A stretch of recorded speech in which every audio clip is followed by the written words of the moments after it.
అందరికీ నమస్కారం. నా పేరు పసుపునూరి అశోక్ నంద, భారతీయ జనతా పార్టీ పెంట్లవెల్లి మండలం. ఈరోజు ఇక్కడ కనిపిస్తున్నటువంటి బ్రిడ్జు 1994 1వ నెల 19వ తారీఖున ఇప్పుడున్నటువంటి ఎంపీ గారు మల్లు రవి, అదేవిధంగా అప్పటి ఎమ్మెల్యే రామచంద్రరావు గారు దీన్ని 25 లక్షల రూపాయలతో శంకుస్థాపన చేసి ఈ యొక్క బ్రిడ్జ్ను ఏర్పాటు చేశారు.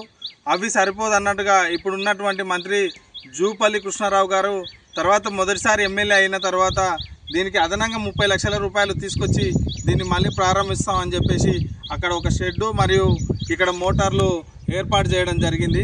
కానీ ఇవన్నీ ఏర్పాటు చేసిన ఇంత బడ్జెట్తో దీన్ని నిర్మించిన ఏ ఒక్కనాడు ఇక్కడ మోటార్లు దింపింది లేదు. ఇక్కడ ఉన్నటువంటి రైతులకు ఎత్తిపోతల పథకం కింద నీళ్ళు అందించింది లేదు. ఈ యొక్క ఎత్తిపోతల పథకం ముఖ్య ఉద్దేశం ఈ యొక్క ఎంగంపల్లి గ్రామానికి, మల్లేశ్వరం గ్రామానికి 500 ఎకరాలకు రైతులకు నీళ్ళు అందిస్తామనే ముఖ్య ఉద్దేశంతో ఈ యొక్క దాన్ని నిర్మించడం జరిగింది. కానీ ఈ యొక్క బ్రిడ్జ్ పేరుకు మాత్రమే ఇక్కడ బ్రిడ్జ్ కనిపిస్తుంటుంది. ఏ ఒక్కనాడు ఇక్కడ మోటార్ దింపింది లేదు. సుక్క నీరు ఒక ఎకరానికి 5 ఎకరాలకు నీళ్ళు ఇచ్చిన పాపన ఎన్నడూ కూడా ఈ ప్రభుత్వాలు పోలేదు. అదేవిధంగా ఇక్కడ నిర్మించినటువంటి షెడ్డు బర్రెలకు, గొర్రెలకు, మేకలకు ఆశ్రమం కింద అయిపోయింది తప్ప ఏనాడు వీటి వలన ఉపయోగం లేకుండా పోయింది. కాబట్టి ఈ యొక్క బ్రిడ్జ్ డ్యామేజ్ కావడానికి కారణం నిన్న కురిసిన భారీ వర్షానికి పిడుగుపాటికి గురై ఈ యొక్క బ్రిడ్జ్ అనేది కుప్పకూలిపోయింది. కానీ అయినా దీన్ని అధికారులు ఏనాడు సందర్శించింది లేదు, ఎప్పుడు కూడా పట్టించుకున్న పాపన పోలేదు. కాబట్టి దయచేసి అర్థం చేసుకోండి. పక్కన కృష్ణమ్మ ఉంది, కృష్ణమ్మ ఒడి లోపలనే దీన్ని నిర్మించినారు.